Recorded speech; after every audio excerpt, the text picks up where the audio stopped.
Hello and welcome to the Trading Zone. I am Joe Teague of Equity Armor Investments. It is great to be here.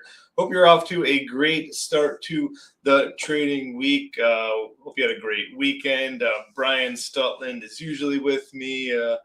I don't know what's going on. Maybe it's because the Bears fell out of first place and down to seventh place. He can't make it, but I'm shocked he missed last week too, because he had a chance to gloat for a second with the Bears up on top, but it didn't last very long. Sorry, Bears fans. I'd love to get into the markets here. We'd love to talk about everything that's going on. It is there's a lot going on here. Let's take a look here, just at the heat map. There's a bit of a rotation. You can see maybe some unwinding of the NVIDIA Google trade happening last week, but it is still kind of pause mode, waiting for the Fed later on this week, and then we're maybe going to get some activity. But the show today, I'd like to do something just a little bit different. I'd love to talk about MicroStrategy and Bitcoin. Of course, Bitcoin just really has been all over the place, up and down and all around. People have been talking about the infinite money glitch trade that is out there in Bitcoin, and it came out of MicroStrategy. Maybe you're familiar with it, but it just seemed too easy to be true. They could essentially print money and buy more Bitcoin, driving the price up, printing more money, which drive their shares up, which allowed them to print more money.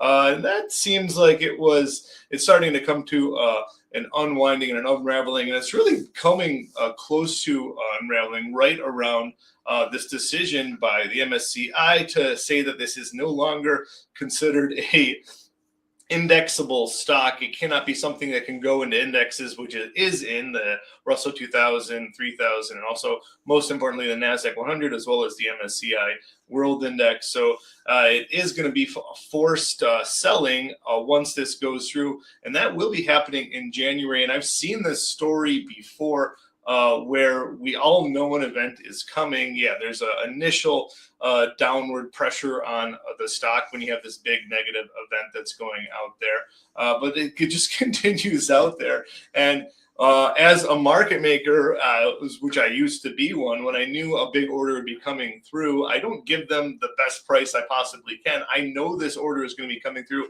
I know there will be forced liquidations on this date. So what is very likely to happen is that the price will have a lot of pressure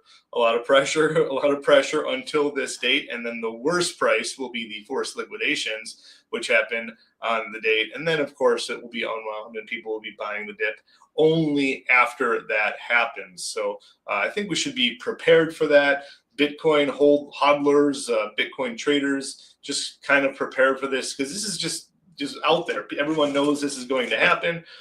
We have to just be ready for it and line it up. And this, of course, has major implications on the rest of the market. As we know, of course, the stock market very busy, very tightly correlated with Bitcoin, especially risk assets, especially the AI trade, tech trade, very correlated with Bitcoin because of the leverage story. So that's very simply a very high water story. If you want to get more in depth into MicroStrategy, I'd love to consider that. Some people say it's a Ponzi scheme.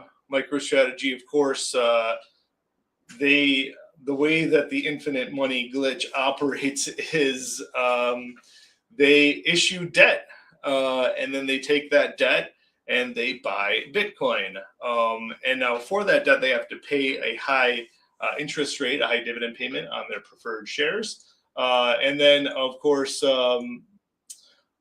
that is typically about 10% right now is what they are paying on their preferred shares.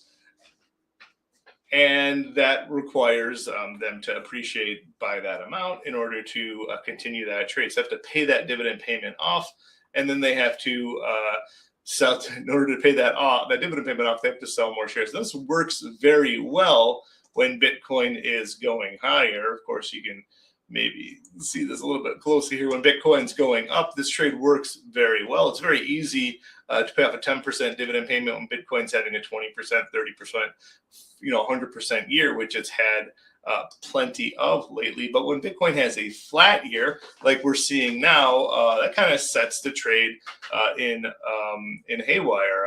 Right now, they have been able to raise some cash. They have been able to sell some preferred shares, but they did not buy any new Bitcoin with those sales. So yes, they can pay off dividend payments.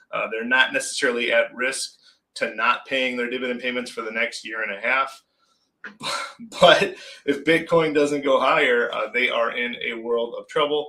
Now, the other thing is people have been willing to pay over fair value on this name, but this was kind of like the first start, and there have been many copycat funds out there that said, hey, this is working for MicroStrategy. Maybe I can do a levered Bitcoin fund. Maybe I can do a similar strategy and have similar rewards. So there have been many other copycats, and most of them have not fared as well as Bitcoin. A lot of these levered Bitcoin ETFs, of course, have not done as well, which has just added to the problems, caused some forced liquidations in some of them in order to raise some capital to be able to pay off their preferred shares or pay off their interest on their loans, which allowed them to do the whole trade to begin with. So essentially, the required variable for this to work in the long term is the price of Bitcoin to go higher over time. Essentially, you're going to be selling preferred shares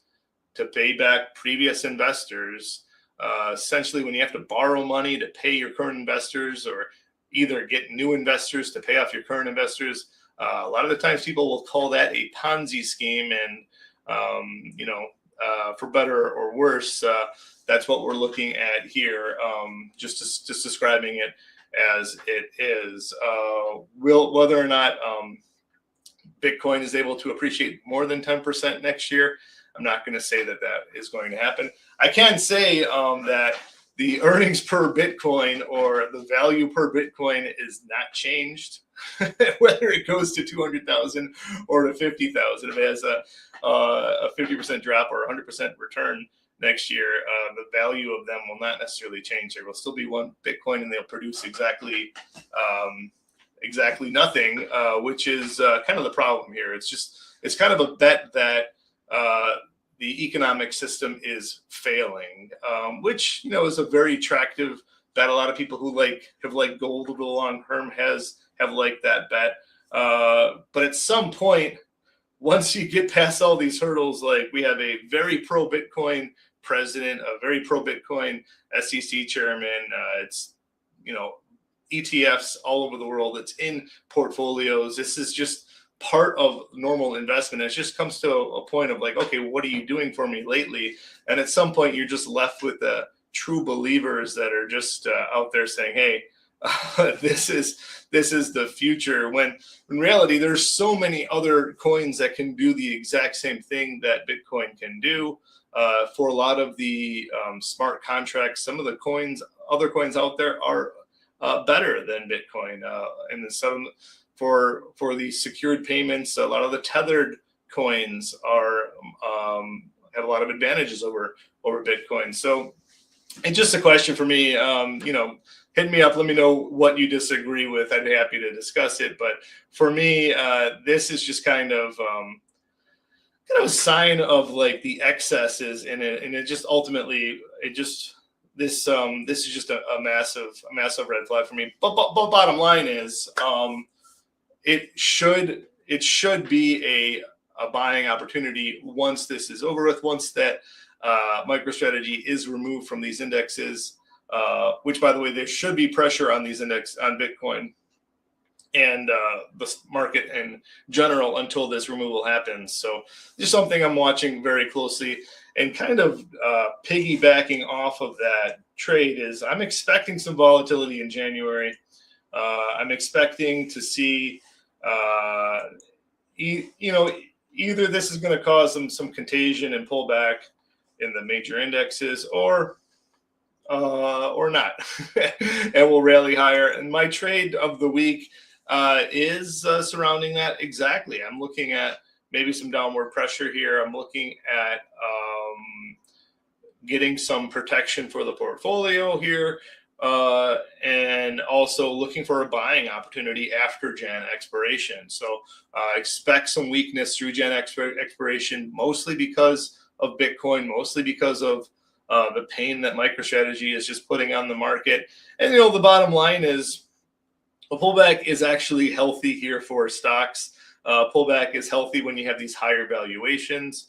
And just some consolidation here would be quite welcome. Currently, the QQQ is about 625, 626, give or take. So this will be, just a few percent, like 3% lower here if we went down to 610. If it goes further, that's actually just fine. Be happy to just close out this 620 put, hopefully get a nice premium there if we do trade lower here on expiration. Then you can just hang on to this Feb put. I'll see what happens there, but I'll keep you posted for the Trading Zone subscribers. I'll keep you posted on what my decision is as it comes. But my expectation is for a volatile start to the year, and then we'll see what happens there. Obviously, this is not going to help. This MicroStrategy situation is not going to help the risk appetite. Very likely will lead to some volatility in the market. So we'll see how that plays out. My expectation, of course, though, is that there will be a pullback. If there will be a bounce, if there is a pullback, I'm looking forward to adding to the portfolio if that does happen. And that is the show for the week. Very simple show, very easy. Hope you all got something from it.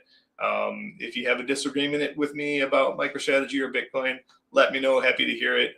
Otherwise, I hope you have a great week and good luck with the Fed. Good luck with the jobs numbers. And yeah, it's going to be fun to see. I'm Joe Teagay. Have a great week.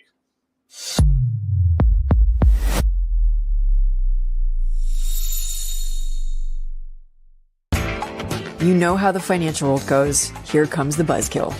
Please make sure to take some time to read this boring disclaimer. We will owe you one.